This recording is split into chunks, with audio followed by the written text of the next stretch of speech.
Bonjour à toutes et à tous. Vous allez sûrement trouver cette vidéo un peu surprenante, un peu insolite, un peu bizarre, mais je l'ai conçue exprès pour nous secouer un petit peu. Voilà, donc j'ai pris ce décor qui nous est pas très familier, mais encore, ça fait partie du paysage de toute façon. Je vais vous parler un petit peu de la mort, effectivement, et c'est un petit peu un avertissement que je voudrais lancer à tout le monde, moi y compris bien sûr, mais à vous tous qui m'écoutez. Vous voyez donc toutes ces tombes, ces sépultures, ces monuments funéraires, ces mausolées, qui sont tout aussi nombreux que diversifiés. Tous ceux qui sont ensevelis, je dirais, sous ces dalles de pierre froides, sont en train de pourrir. Certains depuis très très longtemps, et puis d'autres évidemment plus récemment. La mort, évidemment, chers amis, elle peut frapper à n'importe quel moment, et nul ne sait ni le jour ni l'heure. Et c'est pour ça que nous devrions être sans cesse prêts. Bien sûr que nous souhaitons tous vivre le plus longtemps possible, et c'est normal, c'est dans la nature humaine. Il y a une certaine appréhension, une certaine peur de la mort, on ne sait pas ce qui va se passer après, dans l'au-delà, est-ce qu'il y a même un au-delà? On nous parle de ciel, on nous parle de paradis, on nous parle des ténèbres, on nous parle de l'enfer. Est-ce que toutes ces choses existent réellement? Et certainement beaucoup de ces personnes dont vous voyez les tombes là, sur cette photo, sur cette vidéo, certainement beaucoup de ces personnes se sont posées ces questions sans malheureusement trouver de réponse. Parmi tous ces gens, qu'ils soient jeunes, moins jeunes ou vieux, eh bien c'est vrai, malheureusement la plupart sont morts après avoir vécu une vie, je dirais, ordinaire, sans éclat, sans rien de très marquant. Mais le plus triste, le plus terrible, c'est que tous ces gens, en grande majorité, je ne dis pas tous, mais en grande majorité, sont morts sans avoir connu qui est Jésus-Christ. Et c'est ça, en fait, la véritable tragédie. Et je vais vous donner quelques versets, d'ailleurs, pour un peu illustrer mon propos. Le livre de Romains, chapitre 5, verset 12, nous dit ceci. « C'est pourquoi, comme par un seul homme le péché est entré dans le monde, et par le péché la mort, et qu'ainsi la mort s'est étendue sur tous les hommes, parce que tous ont péché. » La parole de Dieu est vraiment bien claire, tous ont péché, nous sommes tous nés dans le péché. Dès le sein de notre mère, dit le psaume 51, nous avons été trouvés pécheurs parce que nous vivions sans Dieu, et nous sommes nés d'un père et d'une mère qui eux-mêmes étaient pécheurs, parce qu'eux-mêmes étaient nés d'un père et d'une mère humains, donc pécheurs, donc mortels. Et tout cela remonte bien sûr aux temps anciens, au temps du Jardin d'Éden. Donc vous voyez que la mort touche tout le monde, sans exception. C'est notre lot commun, c'est notre destination finale, du moins pour ceux qui ne croient pas malheureusement en Dieu, pour ceux qui ne croient pas en Jésus-Christ, pour ceux qui n'ont pas confessé Jésus-Christ dans leur vie. Mais pour nous chrétiens, la mort n'est pas une fin en soi, et on va voir pourquoi, bien entendu. 1 Samuel 2, verset 6 nous dit « L'Éternel fait mourir et il fait vivre.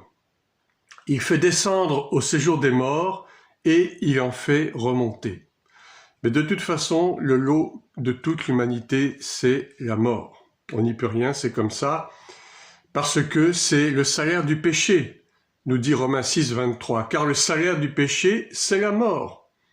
Mais le don gratuit de Dieu, c'est la vie éternelle en Jésus-Christ, notre Seigneur. Oui, c'est vrai, parmi toutes ces personnes, beaucoup sans doute appartenaient à une religion, à une dénomination, allaient même peut-être à l'église tous les dimanches. Ils le faisaient soit par choix personnel, soit par tradition familiale, tradition culturelle. Mais cela, malheureusement, ne les a pas sauvés et ne les sauvera pas pour autant. Beaucoup d'entre ces personnes sont mortes sans avoir réellement connu une destinée que je dirais hors du commun. Ils sont morts banalement, tout comme ils ont vécu banalement. Et ceci, chers amis, doit nous interpeller. Vous tous qui écoutez ce message, un rien, une maladie, qu'elle soit longue ou courte, un accident, en quelques jours, en quelques mois, en quelques années, ou, plus terrible, en quelques secondes, peuvent nous faire passer de la vie à trépas. Pour nous qui avons la grâce de connaître Christ, comme le dit l'apôtre Paul en Philippiens 1, 21, la mort m'est un gain. Car Christ est ma vie, dit Philippiens 1, verset 21, car Christ est ma vie et la mort m'est un gain. Voyez, il dit cela parce que, bon, bien qu'il savait que, ou alors en tout cas, il pouvait se douter que un jour interviendrait la mort, arriverait la mort pour lui, la mort du corps. Eh bien, pour lui, il dit que la mort est un gain parce qu'il a l'espérance et il a même l'assurance, plus que l'espérance encore, il a l'assurance qu'il va vivre avec Christ pour l'éternité. Donc pour lui, la mort est un gain parce que ce qu'il va gagner au-delà de la mort est bien plus précieux et bien plus fort que la vie sur terre qu'il a menée. Et nous savons combien l'apôtre Paul a beaucoup souffert pendant sa vie terrestre, particulièrement au jour où Christ est entré dans sa vie sur le chemin de Damas. À partir de ce moment-là, certes, sa vie a été changée, il est devenu le plus grand apôtre de tous les temps, de tous les siècles, il a prêché l'évangile dans tout le bassin méditerranéen, même jusqu'en Asie mineure et au-delà. Il a fondé des églises un peu partout. Certainement, c'est l'homme dont la mission a été la plus accomplie, la plus étendue de son temps. Mais pour autant, il était heureux que sa vie s'arrête un jour parce qu'il savait que ce qu'il attendait était bien plus précieux, était bien plus beau encore que tout ce qu'il aurait vécu sur terre, avec bien sûr toutes les vicissitudes, toutes les tribulations, toutes les persécutions, et Dieu sait qu'il en a subi. Il a frôlé la mort plusieurs fois, il a été frappé plusieurs fois, battu de 40 coups moins 1 de fouet. Il a été mis en prison un nombre incalculable de fois. Il a vécu dans les séditions, dans les trahisons, dans la faim, dans la nudité, dans la soif. Tout cela, il y a vécu. Je crois que pas grand monde parmi nous avons vécu tout ce que l'apôtre Paul a vécu. Ceci est une parenthèse. Mais pour lui, la mort est un gain parce qu'il savait ce qu'il attendait après qui était bien plus précieux que tout ce qu'il avait pu vivre auparavant. Il est vrai que si nous mourrons avec Christ, nous dit la Bible, alors nous ressusciterons. Il nous l'a promis, comme lui-même est mort et est ressuscité, puisque la Bible nous dit qu'il a été le premier-né d'entre les morts, il a été les prémices de ceux qui sont morts, il a été le premier qui est ressuscité. Donc, pour nous qui croyons, eh bien, la mort n'est pas une fin en soi, pas du tout.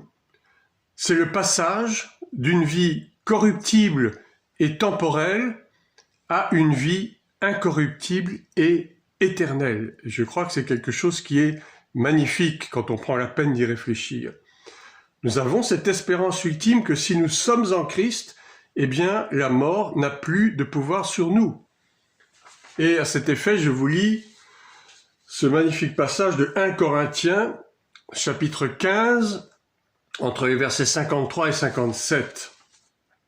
1 Corinthiens 15, à partir du verset 53. « Car il faut que ce corps corruptible revête l'incorruptibilité et que ce corps mortel revête l'immortalité. Lorsque ce corps corruptible aura revêtu l'incorruptibilité et que ce corps mortel aura revêtu l'immortalité, alors s'accomplira la parole qui est écrite. La mort a été engloutie dans la victoire. Ô mort, où est ta victoire? Ô mort, où est ton aiguillon? L'aiguillon de la mort, c'est le péché. Et la puissance du péché, c'est la loi. Mais grâce soit rendue à Dieu qui nous donne la victoire par notre Seigneur Jésus-Christ. Vous voyez, il dit bien, l'aiguillon de la mort, c'est le péché parce que c'est le péché qui nous conduit à la mort. Et non seulement à la mort physique, bien sûr, mais auparavant déjà à la mort spirituelle qui est encore bien plus grave. Et la puissance du péché, c'est la loi, puisque c'est par la loi que nous avons eu connaissance du péché. Tout cela est écrit dans la Bible. Vous pouvez relire Romains, vous pouvez relire Corinthiens. Tout cela est clairement écrit. La loi C'est cette loi qui nous a donné la connaissance du péché, mais c'est par la grâce que nous sommes sauvés. C'est très important de se souvenir de ça. Alors il est vrai que, en tant que chrétiens, nous avons cette espérance que, à moins que le Seigneur ne vienne nous chercher de notre vivant, c'est-à-dire lors de l'enlèvement, eh bien nous devons aussi passer par la mort physique et séjourner, ne serait-ce que pour un temps, dans ce même genre de mausolée, de sépulture que nous voyons donc sur cette photo. Mais en tout cas, cela ne doit pas nous effrayer outre mesure, car si réellement nous sommes nés de nouveau, baptisés d'eau, baptisés d'esprit, eh bien nous possédons Christ en nous. Donc, nous avons par voie de conséquence la vie éternelle, puisque Christ lui-même est ressuscité et qu'il vit éternellement. Donc il nous a donné, par le baptême, par la nouvelle naissance, il nous a donné la vie éternelle en nous. Et même si un jour nos corps doivent retourner à la poussière, parce que c'est la Bible qui le dit, c'est malheureusement la conséquence du péché, eh bien, nous devrons effectivement achever d'abord notre course terrestre, mais ceci dit, nous avons quand même l'espérance que nous vivrons éternellement après avec Christ. Et je vous lis maintenant 1 Thessaloniciens, chapitre 4, verset 14. « Car si nous croyons que Jésus est mort et qu'il est ressuscité, croyons aussi que Dieu ramènera par Jésus et avec lui ceux qui sont morts. » Donc, vous voyez, Jésus lui-même nous avait averti de cela. Dans Jean 11, versets 25 à 26, Jésus lui dit, donc il parle à Marthe et à Marie parce que c'était Lazare, donc leur frère, qui était mort.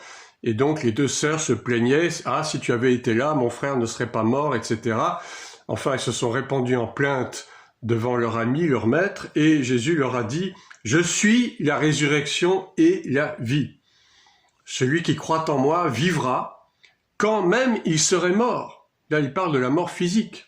« Et quiconque vit et croit en moi ne mourra jamais. » Crois-tu cela? Il lui pose la question, crois-tu cela?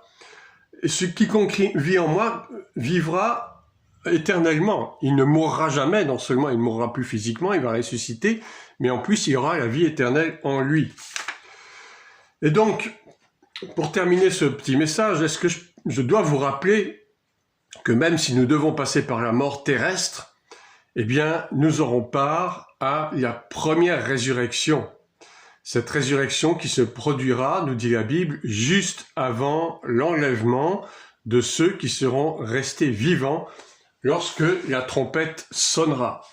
Et à cet effet, je vous lis la suite donc de 1 Thessaloniciens 4, verset 14. « Voici en effet ce que nous vous déclarons d'après la parole du Seigneur, nous les vivants, restés pour l'avènement du Seigneur, nous ne devancerons pas ceux qui sont morts, car le Seigneur lui-même a un signal donné à la voix d'un archange et au son de la trompette de Dieu descendra du ciel, et les morts en Christ ressusciteront premièrement. » Voilà, donc d'abord, les morts en Christ vont d'abord ressusciter et ceux qui sont vivants seront enlevés immédiatement après. Ensuite, nous les vivants qui serons restés, nous serons tous ensemble enlevés avec eux sur des nuées à la rencontre du Seigneur dans les airs, oui, puisque le Seigneur sera sur des nuées, il ne descendra pas encore sur terre comme au moment du millénium. Et ainsi, nous serons toujours avec le Seigneur. Ce sont des paroles qui sont très réconfortantes. Et ceci est encore confirmé par ce passage de Apocalypse 20, verset 6. Apocalypse 20, verset 6. « Heureux et saints ceux qui ont part à la première résurrection », c'est-à-dire donc cette résurrection qui va précéder ceux qui seront enlevés. Donc la résurrection des justes, ceux qui auront vécu et qui seront morts en Christ. La seconde mort n'a point de pouvoir sur eux, parce qu'il faut savoir que ceux qui seront décédés, qui ne seront pas morts, qui seront morts mais qui n'auront pas eu Christ en eux, qui n'auront pas vécu selon la parole de Dieu et qui seront morts malheureusement dans leur péché, eh bien ceux-là vont demeurer dans ces tombes que vous voyez. Ils vont continuer à pourrir jusqu'à redevenir de la poussière, une substance quasi atomique, et ils vont vivre encore au moins 1000 ans jusqu'à la seconde résurrection. Et cette seconde résurrection, elle n'est absolument pas glorieuse, puisque c'est celle qui mènera au jugement final, au jugement dernier. Et ces personnes-là, malheureusement, seront jetées dans les temps de feu et de soufre pour l'éternité. Donc, c'est pour ça que la parole de Dieu nous dit que nous sommes heureux et saints si nous avons part à la première résurrection. Parce que si tel n'est pas le cas, alors vraiment, nous avons du souci à nous faire. La seconde mort, donc, n'a point de pouvoir sur eux, mais ils seront sacrificateurs de Dieu et de Christ. Vous voyez, on ne sera pas simplement là à vivre heureux, etc., mais nous aurons une fonction en tant que sacrificateurs de Dieu et de Christ, et ils régneront avec lui pendant 1000 ans. Et puis au-delà, bien sûr, puisqu'après les 1000 ans, donc il y aura une toute dernière guerre, une guerre de Gog et Magog, bis, et après, donc il y aura, donc descendra sur la terre renouvelée entièrement la nouvelle Jérusalem, qui sera notre demeure éternelle et glorieuse avec le Seigneur. Et malheureusement, il faut bien le dire, tous ceux qui n'auront pas donc Christ en eux, qui auront vécu toute une vie sans Christ, qui seront morts dans leur péché, en reniant Christ, ou en tout cas en l'ayant ignoré toute leur vie, eh bien ceux-là seront morts pour pas mal de temps encore, et ils ne ressusciteront qu'à la deuxième résurrection, qui ne sera pas du tout glorieuse pour eux. Et donc la sentence sera définitive et terrible. C'est ce que nous dit Apocalypse 21, verset 8. Mais pour les lâches, les incrédules, les abominables, les meurtriers, les impudiques, les enchanteurs, les idolâtres et tous les menteurs, leur part sera dans les temps ardents de feu et de soufre, ce qui est la seconde mort. Alors vous voyez que, effectivement, il y a des choses terribles pour tous ceux qui auront vécu sans Dieu, sans Christ pendant leur vie. Mais pour nous, si nous persévérons, eh bien, il faut absolument que nous ayons cette espérance dans nos cœurs et ne point nous désespérer de la mort. Donc, bien-aimés, soyons avertis une fois de plus. Et il n'est jamais trop tard pour Dieu. Et je m'adresse à tous ceux qui écoutent ce message et qui ne connaissent pas le Seigneur. Je vous conjure de vous tourner vers ce merveilleux Sauveur Jésus-Christ, si vous ne l'avez pas encore fait. Et pour vous qui êtes déjà en Christ, eh bien, persévérons dans la foi, restons attachés à notre divin Maître, confessons nos péchés à chaque fois que cela est nécessaire, parce que même si le péché n'a plus de domination sur nous, même si nous sommes morts au péché par la nouvelle naissance, par le baptême, il nous arrive souvent de chuter. Mais le Seigneur ne nous tient pas à rigueur pour cela, à condition toutefois que nous ayons l'humilité de nous repentir devant le trône de la grâce. Et donc chaque fois qu'il est nécessaire, nous nous repentons devant le Seigneur, et le Seigneur nous accueillera dans sa gloire éternelle. Voilà, j'ai terminé ce petit message pour aujourd'hui, et je voudrais prier pour tous ceux et celles qui écoutent ce message et qui ne connaissent pas le Seigneur Jésus. Alors vous allez répéter après moi cette courte prière. Dieu notre Père, je reconnais que Jésus-Christ est né, a vécu sur la terre, est mort, a été enseveli et ressuscité. Je reconnais, je crois que sa mort a été pour moi la rédemption de mes péchés. Je reconnais que j'ai vécu pendant plusieurs années sans connaître ce Seigneur merveilleux. Et aujourd'hui, je t'accepte Seigneur, je te demande de venir dans ma vie, de venir habiter en mon cœur,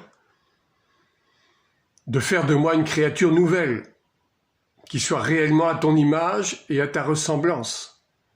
Cette image et cette ressemblance que j'avais perdue lorsque je suis né, que je ne te connaissais pas.